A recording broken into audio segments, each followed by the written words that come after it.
Livro Fenômenos Premonitórios, de Ernesto Bozano. Continuação do capítulo 2. Segunda categoria. Caso 65. O Sr. Enrico Carreras comunica o seguinte fato à Revue Scientifique et Morale do Spiritisme, 1908, página 274.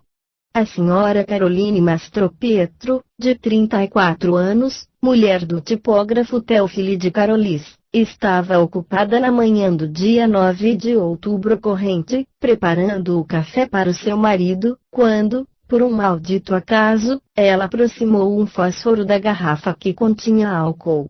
Esta inflamou-se, fazendo estourar a garrafa, de maneira que a infeliz Caroline foi envolvida pelas chamas. Os vizinhos acorreram aos seus apelos desesperados, tentaram tudo o que era possível para salvá-la, mas a pobre mulher havia sofrido tamanhas queimaduras, que 5 horas depois morreu no hospital de Saint-Esprit. Mal tinha morrido, sua mãe chegou ao hospital. Esta pobre velha é uma camponesa que mora em Castel de Guido, uma fazenda a vários quilômetros de Roma, perdida na imensa planície deserta que contorna a cidade. Há alguns dias a velha mãe estava obsidiada, sem nenhuma razão plausível, pelo pressentimento de que alguma desgraça devia acontecer à sua Caroline bem-amada. Ela tinha sonhos apavorantes, onde ouvia lamentos e gritos de sua própria filha, que pedia desesperadamente socorro. Na última noite, poucas horas antes da catástrofe, os sonhos tinham sido tão aterradores, a angústia tão aguda, que ela decidira partir para ir ao encontro de sua filha. Mas, que pena! Era muito tarde. A pobre velha, acabrunhada pela horrível desgraça, recriminava-se por não ter partido no dia anterior. Se eu tivesse vindo, isto não teria acontecido! Exclamava a infeliz. Pois bem. Não, pobre velha mãe.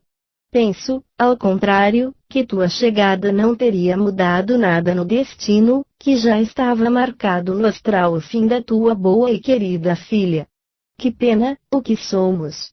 Fiapos de palha que o vento leva para lá e para cá, como uma folha morta, mas que, todavia, talvez executemos todos esses movimentos, aparentemente livres e sem objetivo, segundo um plano obscuro e todo-poderoso, contra o qual a luta é inútil. Eu creio no destino. Assinado, Enrico Carreras, Roma. Caso 66. Recolhido pelo Dr. Odgson, o relator é o Sr. Krebs, da SPR, e o episódio é rigorosamente autêntico. O sonho premonitório foi comunicado à mãe e avó da criança qual ele se referia, na mesma manhã em que aconteceu, e realizou-se 12 dias depois. O Sr. Krebs relata o que se segue. 24 de novembro de 1902. O Sr. Charles Nolte, morador em Baltimore, Bank Street, 1503, de 25 anos, mecânico na fábrica Temeyer C., teve nos primeiros dias de novembro um sonho muito marcante e doloroso. Parecia-lhe retornar à sua casa após seu trabalho, por volta das 17h30, e ver a pequena Helene, filha de sua irmã, criança muito viva, atravessar a rua para chegar à casa da sua avó que morava em frente. Ao mesmo tempo, ele via com horror aproximar-se rapidamente um bonde elétrico, que a criança parecia não ter consciência. No seu sonho ele quisera salvá-la do perigo, mas se sentia paralisado no seu lugar, e pôs-se a gritar para diverti-la, mas inutilmente, e assistia, impotente, a esta cena horrível, que, para poder conjurar, teria arriscado de boa vontade sua vida. A angústia foi tamanha, que ele despertou em sobressalto, soltando um grande suspiro de alívio. Na mesma manhã ele contou o sonho à sua mãe. Esta ficou a tal ponto impressionada que foi, imediatamente, para a casa de sua filha, Sra. Bonnie Liebig, para lhe contar o sonho e exortá-la a redobrar sua vigilância sobre a criança, a fim de que nenhum mal lhe acontecesse. Na tarde de terça-feira, 13 de novembro, por volta das 17h30, a pequena Helene teve a fantasia de atravessar a rua, provavelmente para ir ao encontro de sua avó, e foi derrubada e morta por um bonde elétrico. Uma mulher que passava por lá ouviu a criança gritar: "Vovó! Vovó!" e viu a caída. Jornal OFTSPR, volume 13, páginas 142 e 143. Seguem os testemunhos do Sr. Charles Note e das Sras. Dina Note, J. Liebig. Caso 67. Tiro do trabalho da Sra. Sidgwick. On the evidências for premonitions, proceedings of TSPR, volume 5, página 311, é um caso de ordem mediúnica. A Sra. Sidgwick escreve: "A senhora que me comunicou o episódio deseja que seu nome seja mantido em segredo.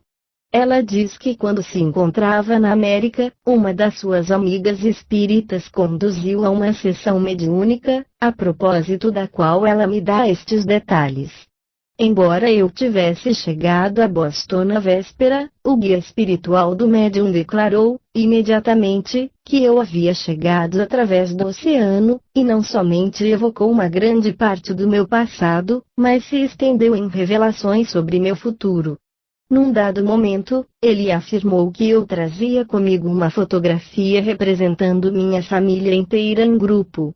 A afirmação era exata, e tirei a fotografia para mostrá-la ao médium. Em transe, este observou que duas das minhas crianças não estavam mais neste mundo e, indicando-me no grupo um terceiro filho, disse: "Este será logo um dos nossos, e sua morte será brusca, mas você não deve chorar, porque esta morte prematura salvá-lo-á do mal que o aguardaria de outra forma." Quase nunca é permitido confiar tais segredos aos vivos, mas desta vez vemos que devemos fazê-lo para sua vitória, porque isto a convencerá de que não terá perdido seu filho por puro acidente. E o que fora predito aconteceu.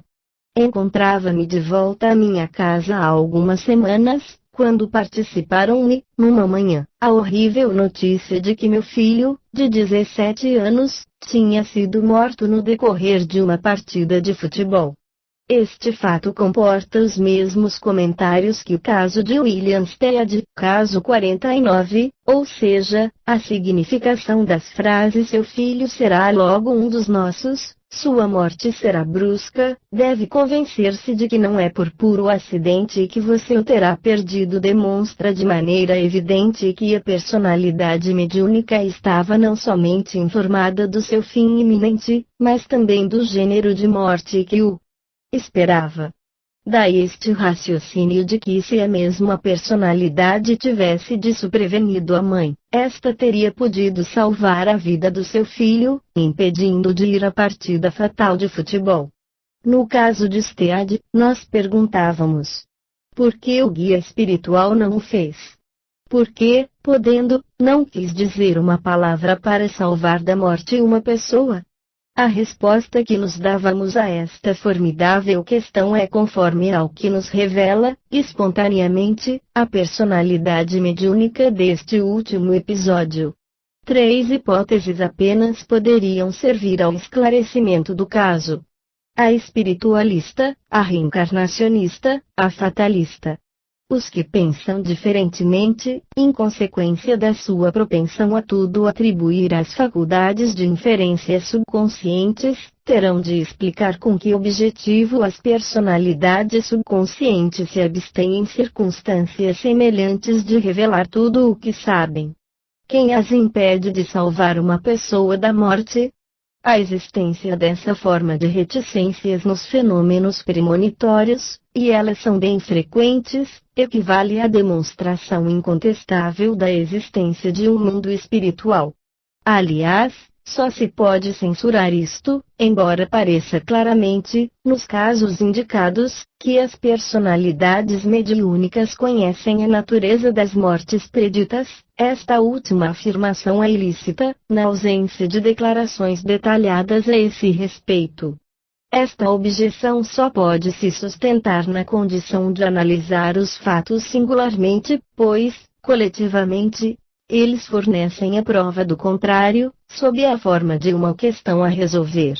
É que em semelhantes contingências, as personalidades mediúnicas se comportam constantemente da maneira indicada, salvo circunstâncias especiais. Isto quer dizer que elas se abstêm de revelar os únicos detalhes dos quais o interessado poderia aproveitar para elucidar o destino que o aguarda, e, se lhes dirigimos explícitos pedidos de esclarecimento, elas não respondem, ou o fazem evasivamente, ou se exprimem simbolicamente. De maneira a não deixar nada transparecer da verdadeira significação de suas palavras até a execução do acontecimento. Impossível desejar uma melhor prova para demonstrar que as personalidades mediúnicas conhecem, na sua maioria, os acontecimentos que escondem dos sensitivos. Segue-se que a questão a resolver consiste no fato de que as personalidades mediúnicas não querem revelar certos detalhes, e se é assim, com que lógica poder-se-ia objetar que elas não os revelam? É evidente que exigir declarações mais explícitas da matéria corresponderia a pretender que elas revelem o que não querem revelar. Se se quisesse alegar, para reforçar a tese de que as personalidades mediúnicas nada escondem, pela simples razão de que nada conhecem além do que revelam, o fato de que as reticências encontradas nos casos de exteriorização mediúnica correspondem aos defeitos dos casos de exteriorização subconsciente, em que o sensitivo percebe ou recepta os detalhes secundários de um acontecimento futuro e não percebe ou recepta os essenciais. Chegar-se-ia apenas a deslocar o problema sem resolvê-lo, pois isto apenas faz descobrir, de uma maneira evidente, a existência de uma intencionalidade seletiva dos detalhes transmitidos. Em numerosos episódios a exteriorização subconsciente, como no primeiro gênero de fenômenos, pois se as premonições tirassem sua origem exclusivamente de inferências subconscientes, não se compreenderia como a subconsciência chegaria a inferir de causas existentes no presente os detalhes insignificantes e imprevisíveis de uma situação futura, e nisso não infere o incidente fundamental, determinador da situação. Uma vez admitido que uma parte dos fenômenos premonitórios obedece a uma intencionalidade que disciplina a manifestação, somos logicamente levados a concluir que esta intencionalidade deve ter uma origem externa, ou, pelo menos, implica a existência de entidades espirituais que disciplinam os poderes das subconsciências humanas, pois, para uma subconsciência autônoma, nenhuma razão poderia impedi-la de transmitir detalhes que, revelados a tempo, arrancariam frequentemente da morte a própria personalidade consciente, ou seja, ela própria. O valor teórico das considerações acima basta para excluir dela própria, e sem apelo, a hipótese das inferências subconscientes do número daquelas aplicáveis às premonições de ordem acidental e imprevisível, além de demonstrar, ao mesmo tempo, a origem externa de um grande número dessas premonições. Retornarei ao argumento por ocasião de episódios em que o contraste entre os detalhes secundários e o principal acontecimento oculto ressalta de uma maneira marcante, caso 110. Caso 68. O professor Hislop publicou originalmente no número de julho de 1898 da Psychological Review, extraído do volume 14 dos Proceedings of T.S.P.R., páginas 266 a 270. A sensitiva, mulher de um ministro evangélico, dotada de faculdades mediúnicas, é uma antiga conhecida do professor Hislop, que teve, assim, todo o tempo para estudar rigorosamente o episódio. É um exemplo interessante de pressentimento ao desenvolvimento gradual. Sendo longo o relato, eu deveria limitar-me a transcrever as passagens principais. O professor Hislop escreve: Em julho de 1897 a senhora B. começou a sentir uma impressão subjetiva estranha e poderosa. A de que uma prova particularmente dolorosa estava suspensa sobre sua família. Nesse momento ela gozava de uma saúde perfeita e se conservou sã e normal durante todo o período compreendido nessa narrativa. No mês de agosto esta forma de pressentimento se renovou frequentemente e se intensificou a ponto de obrigar a senhora B. a falar sobre ele ao seu marido, que confirma plenamente a narrativa de sua mulher. Para esclarecer a exposição analítica dos fatos, revelaremos desde agora o ponto final do pressentimento. É que uma filhinha da sensitiva, chamada Betty, morria na data de 2 de dezembro de 1897, tendo-se incendiado o berço onde dormia. De agosto a dezembro, cada vez que a senhora B. pensava nos seus projetos com relação ao futuro da criança, ela ouvia uma voz murmurar-lhe ao ouvido: "Ela não precisará disso." Assim, por exemplo, um dia em que pensava no arranjo de um quartinho destinado à criança que crescia, ela ouviu a voz costumeira murmurar-lhe ao ouvido: "Ela não precisará disso." Uma outra vez, e precisamente 15 dias antes da desgraça, ela teve a ideia de escrever um jornal que leria para a criança mais tarde, quando esta fosse suficientemente mais velha, e começou a notar vários incidentes que poderiam interessá-la, mas logo a voz vinha murmurar-lhe: "Ela não precisará disso." E a voz se fez ouvir na mesma manhã da catástrofe. A criança corria, viva, na casa, e sua mãe, observando que seus sapatinhos começavam a ficar muito gastos, pensou que deveria comprar rapidamente um outro par, mas o pensamento não havia ainda sido formulado e a voz advertiu: "Ela não precisará disso." Uma semana antes, a senhora B. acreditou sentir durante a noite um forte cheiro de queimado, como de fogo flambando, e desceu da sua cama, inquieta, indo até a adega, percorrendo a casa, para se assegurar de que não houvesse fósforos espalhados. Tudo estava em ordem. Ela não pôde explicar sua impressão olfativa, mas a partir desse momento suas inquietações se concentraram sobre o perigo apresentado pelos fósforos e ela vigiava continuamente, para que fossem depositados em lugar seguro e fora do alcance. Esse sentimento a angustiava a tal ponto, que ela visitava, cuidadosamente, todos os cantos da casa para assegurar-se de que ele não permanecia em parte alguma, experimentando a impulsão de destruir os fósforos de quarto, facilmente inflamáveis. Uma vez, enquanto ela sofria esse impulso, ouviu uma voz que a convidava a fazer-lhe advertia do perigo de um incêndio. Entretanto, não tendo a voz especificado qualquer coisa que pudesse guiá-la nas suas apreensões, a senhora B. teve que desconfiar do seu próprio conselho, e pensou em proteger através de lâmina de aço a grade da cozinha, na intenção de evitar que os carvões ardentes, durante a noite, rolassem no chão, precaução que ela nunca tomou, nem pensou em tomar na sua vida. Um outro fenômeno de alta importância tinha se produzido nela durante seus 3 anos de residência nessa casa, e consistia na sua visualização alucinatória do berço do seu bebê em chamas, mas como essas formas de automatismo visual eram frequentes nela, não deu nenhuma importância premonitória a essa visão.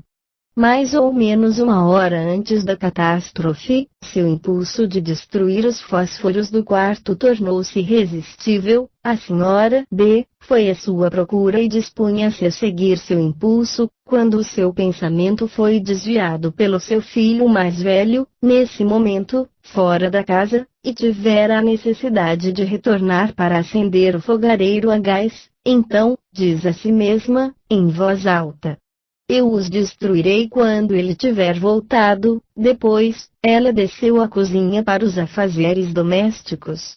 Por volta de 10 horas, como de hábito, colocou a criança no seu berço para sua hora de repouso matinal, e durante esse tempo a voz habitual murmurou ao seu ouvido: vire o colchão, operação que ela executava sempre, embora nunca tenha ouvido a voz aconselhá-la nesse sentido, mas desta vez não teve tempo de executar, porque estava extremamente apressada, de maneira que, dirigindo-se à menina, disse-lhe brincando: "Virarei seu colchão depois que você tirar um soninho."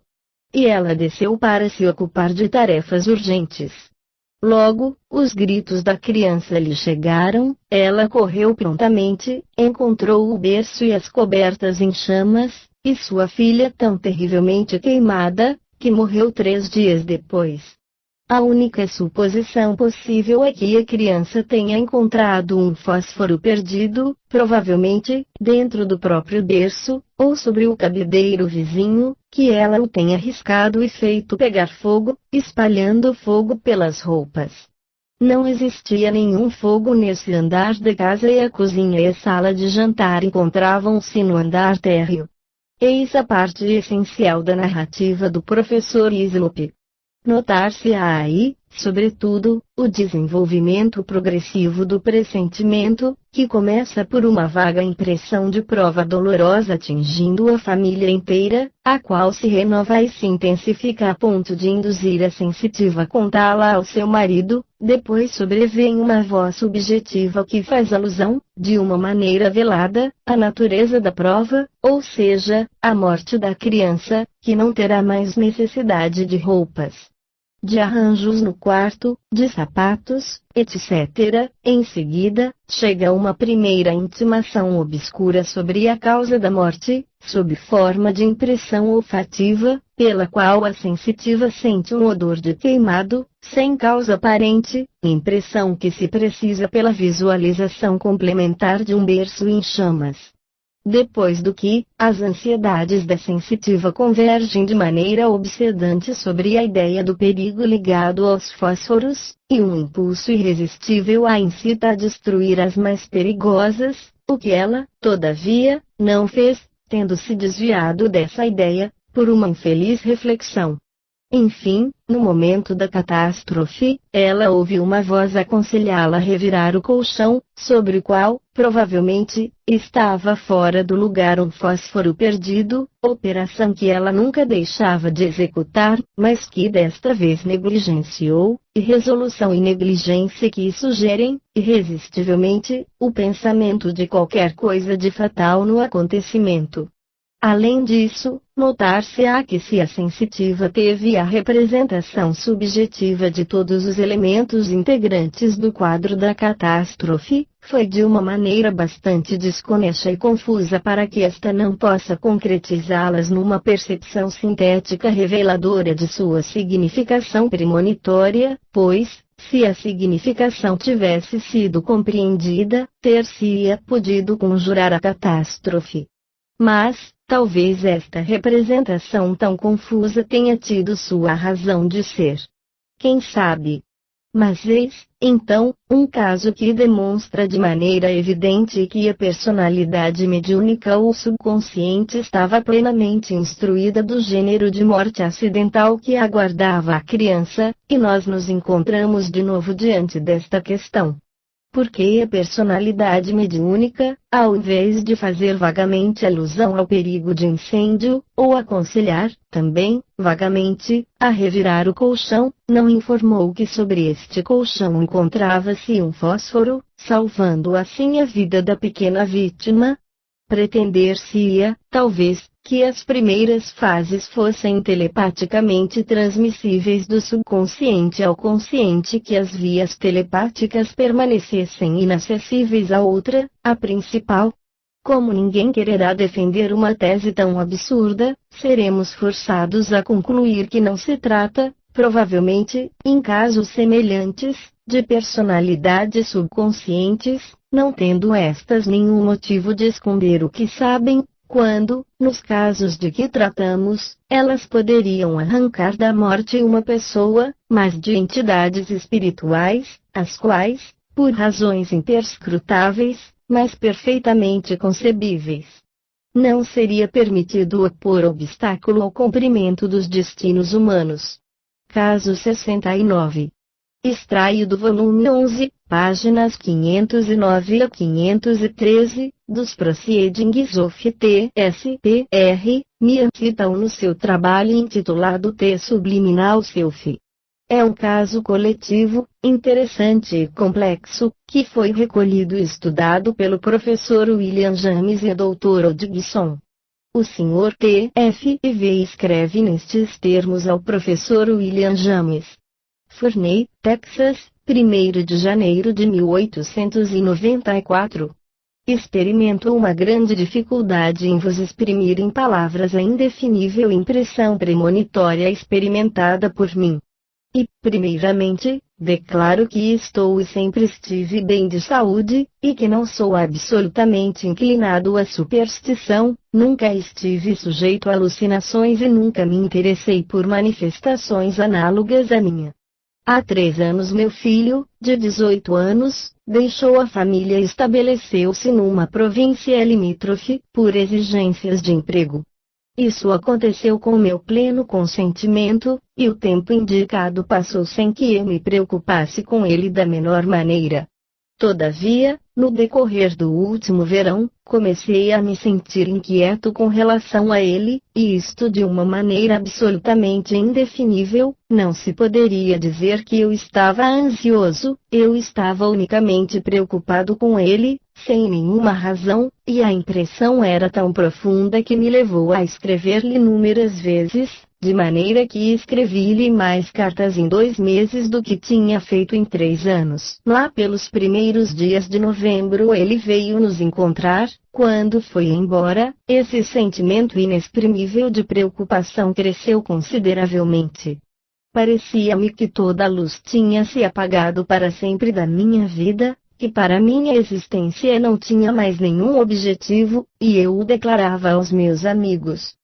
Lembro-me de ter experimentado na minha infância um sentimento análogo, na morte de meu pai. Na primeira quinzena de dezembro, minhas injustificáveis preocupações intensificaram-se rapidamente, sempre convergindo para um centro único que era o meu filho. Frequentemente eu despertava durante a noite e o sentimento de vazio que experimentava impedia-me de voltar a dormir. Elas atingiram seu ponto crítico na manhã do dia 19 de dezembro, quando, não chegando a repousar, deixei minha cama, acendi fogo na chaminé e sentei-me pertinho, refletindo. Sentia-me oprimido por um sentimento horrível, que eu não sabia explicar, e no qual não distinguia nenhum indício de presságio fatal para meu filho.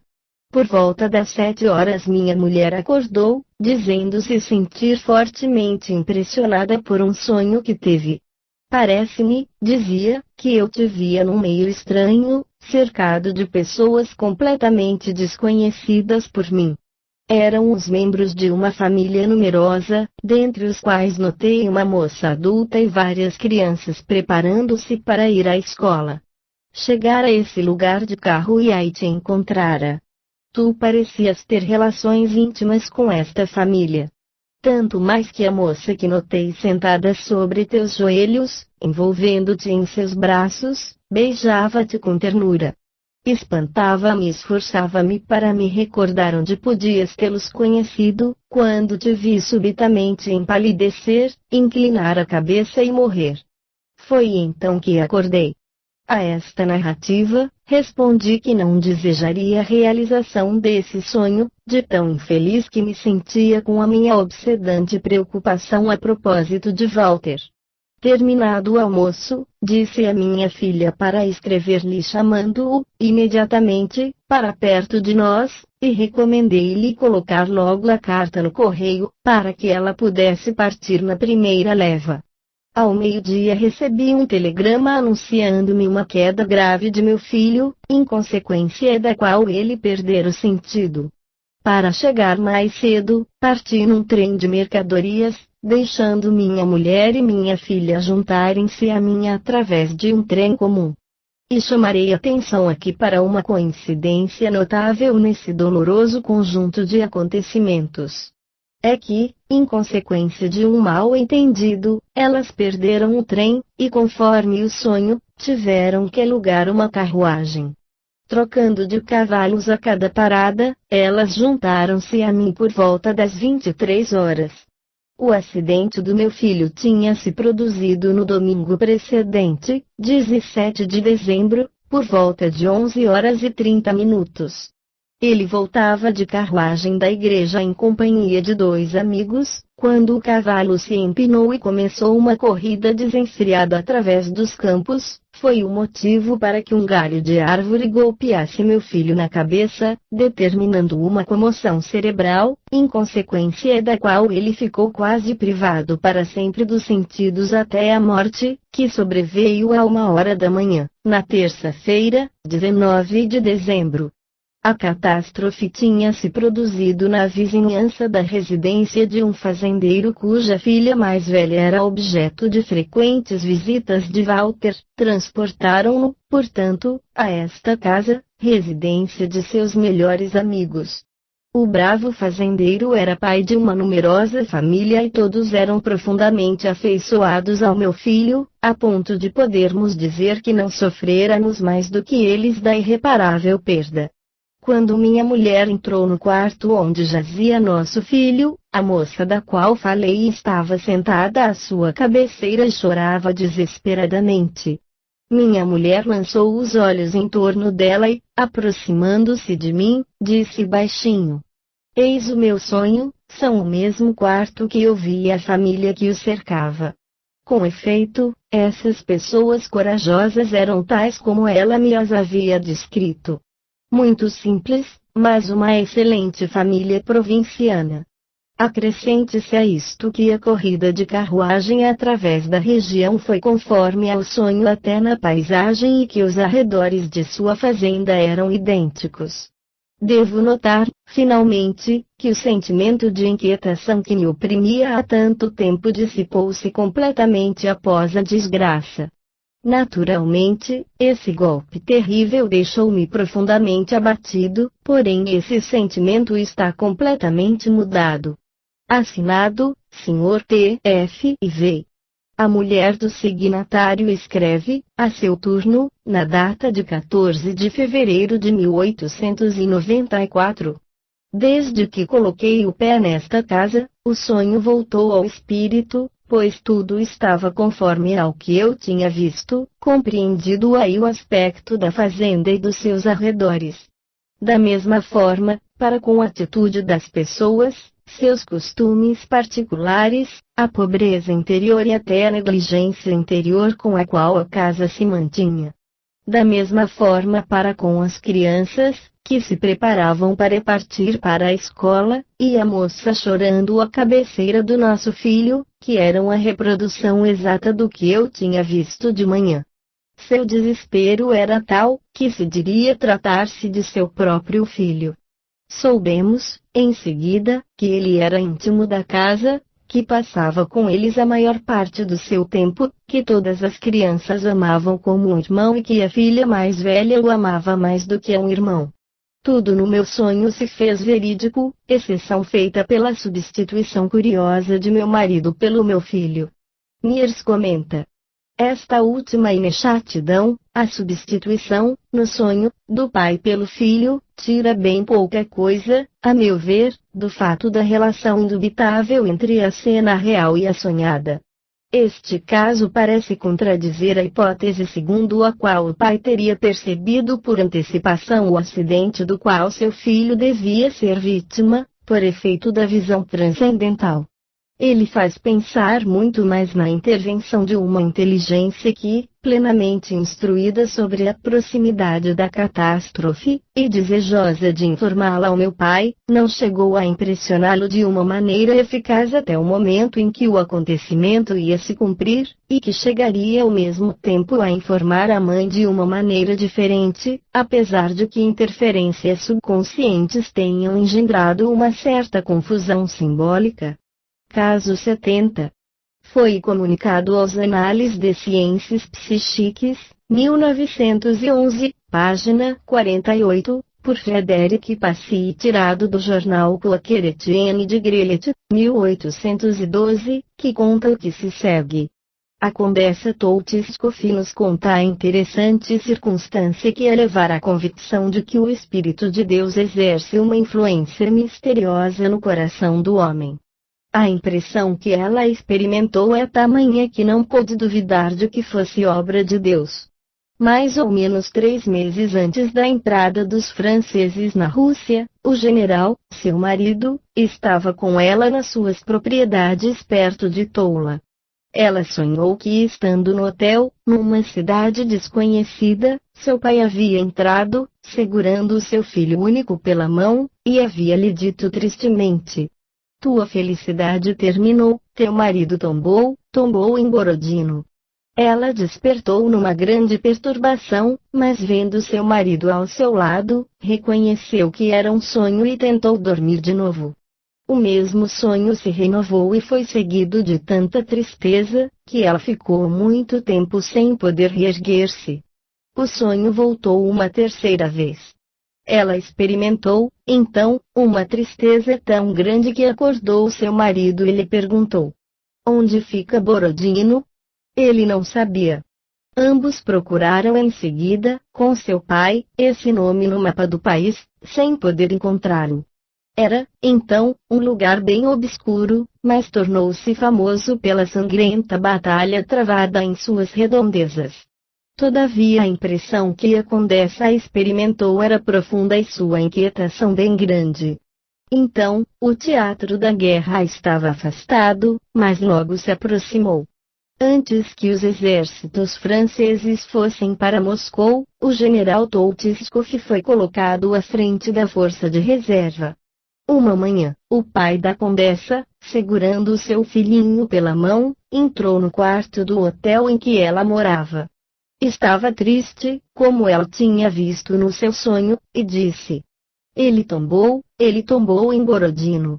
Ela se viu no mesmo quarto com os mesmos objetos dos quais estava cercada no seu sonho. Seu marido era, com efeito, uma das numerosas vítimas da sangrenta batalha travada perto do rio Borodino que dá seu nome a uma cidadezinha. Para cópia conforme, Frederic Passy. Camille Flammarion acrescenta: este sonho premonitório tão notável permanecera-me desconhecido, com efeito, e agradeço ao Sr. Frederic Passy por tê-lo tirado do esquecimento. Ele apresenta todos os caracteres de autenticidade. Ele se acrescenta àqueles que publiquei e que contém tantos pontos de interrogação pela nossa filosofia, pois se o futuro pode ser visto com antecedência, e não há mais meio de disso duvidar, o que se torna o livre-arbítrio. A Batalha de Borodino devia acontecer inevitavelmente. Napoleão foi forçado a fazer a campanha da Rússia e não é por ela responsável. A liberdade e a responsabilidade humana são apenas ilusões. O fatalismo aparece, todavia, em desacordo com todos os progressos da humanidade. Após longas pesquisas comparadas sobre os fatos, sinto-me cada vez menos inclinado a aceitar essa fórmula bastante absoluta do fatalismo, embora seja a fórmula clássica por excelência, tal como a conceberam os povos orientais. A meu ver, certas manifestações premonitórias poderiam bem conduzir à suposição da existência de uma fatalidade, mas isto de uma maneira relativa e circunscrita, como se sozinhos os grandes acontecimentos diretores na evolução dos povos e dos indivíduos devessem depender dela. Nesse caso, ela não estaria em desacordo com o progresso humano, nem com a liberdade humana, que, entretanto, poderia ser mais exatamente definida. Liberdade condicional. Isto para a categoria mais misteriosa da casuística premonitória. Quanto aos outros grupos de casos, já dissemos que havia meio de conciliá-los com a liberdade humana, considerando certos incidentes de aparência fatalista em consequência de acontecimentos voluntariamente estabelecidos, antecipadamente, pelo espírito preexistente, no momento de sua própria entrada na vida, para fins de provas, de expiações, de aperfeiçoamento moral, e sobrevindo de uma maneira matemática na hora fixada, por efeito da autossugestão pré-natal, análoga nas suas modalidades ao que acontece experimentalmente com a sugestão pós-hipnótica. Restaria, entretanto, uma dúvida para resolver no caso examinado por último, em que não há somente a questão de acontecimentos diretores ou culminantes na vida dos povos ou dos indivíduos, como a morte do general, a campanha da Rússia e a Batalha de Borodino, mas também a realização simultânea de situações insignificantes e imprevisíveis, como o episódio do pai com o filho, verificado nas condições visualizadas em sonho. Em que a condessa encontrava-se no seu quarto visto em sonhos episódios que, de um lado, pareceriam muito insignificantes para que se possa atribuir-lhes a uma causa tragicamente grandiosa, como a fatalista, e de outro, não poderiam lhe estar submetidos, sem levar à suposição de um fatalismo regulador inexorável de qualquer incidente minúsculo, ínfimo, da vida, o que aviltaria o homem às proporções de um autômato. Tal concepção é moralmente repugnante, inadmissível e em contradição com outras circunstâncias, para figurar nos fenômenos premonitórios. Tudo isso faz com que sejamos levados muito mais a identificar esses incidentes auxiliares como formadores de um fundo para os mais importantes, com os outros análogos, cujas premonições sob o cunho insignificante e praticamente inútil são totalmente constituídas, e que comportam uma explicação que lhes é própria, fundada sobre dados experimentais, dos quais falei na introdução, e sobre a qual insistirei, longamente. No tempo certo, subgrupo L. Subgrupo I.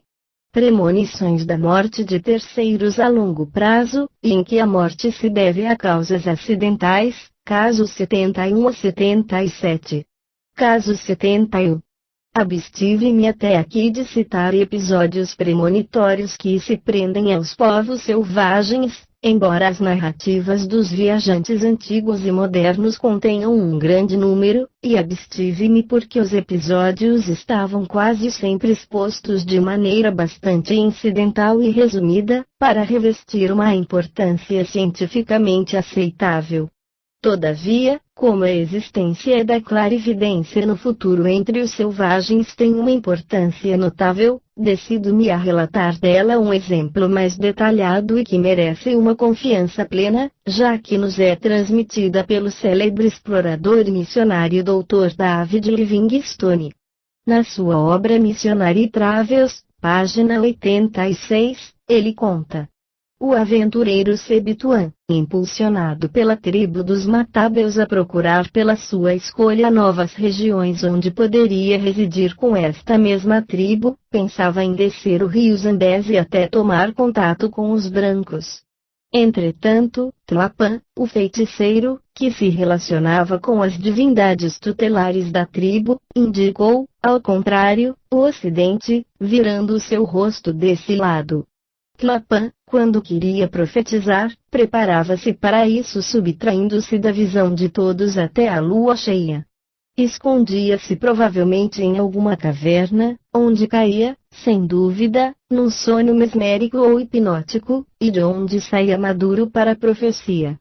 Nessas condições, batendo os pés, saltando, gritando de uma maneira especial e violenta, e batendo a terra com sua clava, para evocar espíritos subterrâneos, ele determinava nele próprio uma espécie de crise ou êxtase, durante a qual pretendia ignorar completamente o que seu lábio proferia, e quando essas condições eram sinceras, provavelmente, ele dizia a verdade. Tlapan, portanto, determinou em si próprio o estado de possessão, depois voltou-se para o oriente e disse: Desse lado, ó Sebituan, vejo um grande fogo flamejante, e tu deves evitar para não ser queimado. Os deuses aconselham. Não vá por lá. Depois virou-se para o ocidente e disse: Vejo uma cidade e uma nação de homens negros. São os homens das águas, seus rebanhos são vermelhos. Vejo perecer tua tribo, acautela-te de exterminar os homens negros, poupa tuas futuras tribos, pois tu os governarás.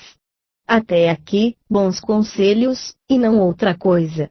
Mas eis que ele se dirige a um dos chefes e exclama: Tu, ó Ramosini, tu perecerás com tua cidade inteira, e se Mukari parte primeiro, perecerá primeiro. Depois, predizendo seu próprio infortúnio, os deuses concordarão com os outros em regar com águas límpidas e boas, e me farão regar com águas amargas. Eles me lembrarão, e irei com eles. Ora, aconteceu que algum tempo depois suas cidadezinhas estavam destruídas, Mukari morria, Ramosini morria, Tlapan, o feiticeiro, morria, e Kisebituan, obedecendo a profecia, remou para o ocidente, onde foi atacado pela tribo boleana, que ele venceu, poupou e governou. Citado por Andrew Lang na obra, The Making of Religion, página 135. O fato de que os fenômenos de clarividência no futuro se realizam identicamente entre os povos selvagens e entre os civilizados fornece um outro argumento contra a hipótese das inferências subconscientes a latitudes ilimitadas, que implicariam a existência de faculdades de abstração quase divinas na subconsciência. Com efeito, se pensa que a genialidade humana consiste, em última análise, numa potencialidade excepcional das faculdades normais de inferência, ou, em outros termos, na excelência das faculdades psíquicas de associação por contigüidade e por similaridade, que põe na medida de inferir através de causas que existem no presente, não percebidas pelo comum dos homens, novas relações entre os fenômenos, ou novos aspectos do verdadeiro e do belo, aquele que os possui, chegando assim à intuição de novas verdades científicas e filosóficas, ou a inventar mecanismos e instrumentos para o serviço da humanidade, ou a criar as obras-primas da arte, ou a prever e prevenir os acontecimentos políticos, sociais e econômicos. Se considera tudo isso, parece inadmissível que a personalidade mediúnica de um selvagem se mostre abastecida de faculdades de inferência muito superiores àquelas mesmo do mais superior dos gênios humanos. E quem poderia avaliar numa medida justa as prodigiosas faculdades de associação por contigüidade e por similaridade que seria necessário para inferir em um ano de distância, a morte acidental de um indivíduo, remontando até o acontecimento, através do encadeamento infinito das causas e dos efeitos, quer dizer, de todas as situações de ambiência intermediárias onde deverá se encontrar esse indivíduo, de todos os atos importantes e insignificantes que ele deverá executar durante o período inteiro, e que, enfim, deverão conduzi-lo à hora pré-estabelecida, ao ponto preciso em que deverá se produzir a catástrofe? Um eu subconsciente de selvagem que fosse capaz disso não se mostraria apenas genial, mas divino, e a antítese enorme que seria preciso constatar entre as partes conscientes e subconscientes de uma mesma personalidade seria filosoficamente inadmissível e moralmente inconcebível. Por outro lado, e sem abandonar os poderes da subconsciência, o mistério imperscrutável se dissiparia se considerasse a clarividência no futuro como uma faculdade do sentido de ordem supranormal, análoga às outras faculdades do eu integral subconsciente, quer dizer, idêntica em tudo às outras faculdades supranormais dos sentidos, cuja subconsciência está aparelhada, como a clarividência no passado, a clarividência no presente e a telepatia. Faculdades que no seu conjunto constituem os sentidos espirituais do eu integral desencarnado. Neste caso, compreenderíamos que os homens, sejam eles grandes como Sócrates, humildes como um selvagem, devem possuí-las numa medida idêntica, assim como possuem também em idêntica medida os sentidos necessários à vida terrestre. Nessas condições, Se considera a clarividência no futuro como uma faculdade do sentido, é preciso, implicitamente, admitir que ela deve se exercer através de uma via imediata ou receptiva, conforme a natureza de qualquer faculdade do sentido, ter-se-ia, portanto, necessariamente, que supor a existência de um estimulante causal exterior apto a determinar nele as funções específicas, e a busca desse estimulante nos conduziria a reconhecer a validade das hipóteses reencarnacionista, pré-natal, fatalista e espiritualista, no sentido exposto na introdução. Caso 72. O Conde de Tramelin comunica ao diretor dos Anales de Ciências Psíquicas, 1910, página 215, o seguinte fato rigorosamente estudado por ele mesmo. 5 de abril de 1910. Senhor diretor, permita-me comunicar-lhe um caso de predição muito clara de morte, da qual detenho todos os documentos principais. Trata-se de uma senhora Brote, moradora de Alais, Praça da República, 8, e com a qual estou me correspondendo há mais ou menos 3 anos. Eu me ocupei dele mesmo na minha obra Le Fluide Humain. Há pouco mais de 1 ano esta senhora, cujo marido era empregado na estação de Alais, escreveu-me que via seu marido ferido e trazido agonizante em consequência de um grave acidente na estrada de ferro. Nunca antes, assim como outras mulheres de empregados da estrada de ferro, tinha sonhado com a morte de seu marido. Escrevi-lhe para tentar tranquilizá-la, mas por 3 vezes nas suas cartas ela me confirmava esta predição. Agradeço-lhe, dizia, e estou convencida de que estarei viúva no fim do ano. Suas cartas eram absolutamente formais e, como eu não podia fazer nada, não falei mais de sua senhora Brote.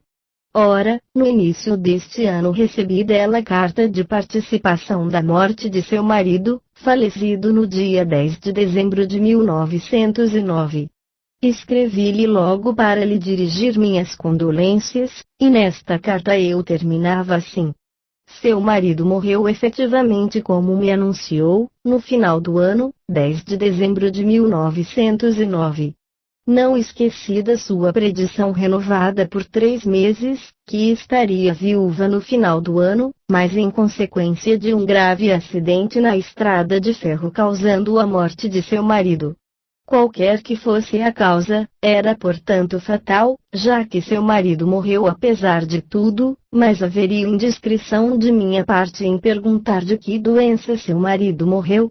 Notem que se a senhora Brote tivesse se tornado viúva mesmo em consequência de uma doença qualquer de seu marido, o caso já teria sido interessante e complicado, pois o Sr. Brote estava na força da sua idade quando ela predisse.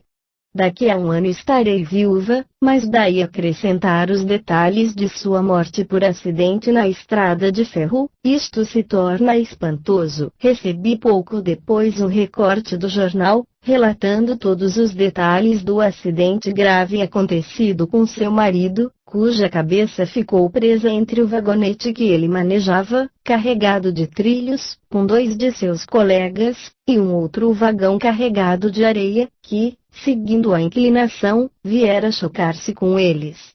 Todos ficaram feridos, mas o Sr. Brote morreu na tarde do acidente, depois de ter sido levado agonizante sobre uma maca. Enfim, tudo se tinha passado, portanto, exatamente como havia predito sua mulher e no final do ano. Envio-lhe os documentos dos quais lhe falei. Cartas da senhora Brote, carta de participação e o recorte do jornal. Penso que esses documentos serão suficientes, com meu artigo, para estabelecer a clareza dessa predição com a qual a senhora Brote parecia acabrunhada e absolutamente certa, apesar de todos os meus raciocínios. Assinado, Conde de Tramelin, Vila Maihome, Marseille. Caso 73.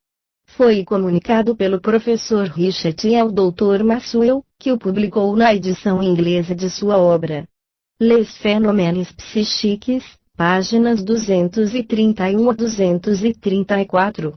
O caso é apenas um incidente fazendo parte de um conjunto de manifestações supranormais, corroboradas por numerosas provas de identificação espírita, obtidas por intermédio de uma senhora amiga do professor Richet, e proveniente de uma personalidade mediúnica que afirma ser o amigo deste último, chamado Antoine B., morto há muito tempo e desconhecido da sensitiva. Entre outros fenômenos, a sensitiva, que o professor Richet designa sob o nome de Senhora X, predizia a morte iminente da Senhora B., viúva de Antoine B., o amigo defunto do professor Richet, que ela não conhecia e numa época em que ainda não existia nenhum indício que pudesse fazê-la prever. Tendo a morte ocorrido no período anunciado, visualizado por ela sob a forma da cifra 7 semanas, ela predisse uma segunda morte na mesma família, predição que o professor Richet relata nestes termos. No dia 8 de julho de 1903 recebi uma carta da senhora X, profetizando que a morte da senhora B., advinda naqueles dias, devia ser seguida de uma outra na sua família.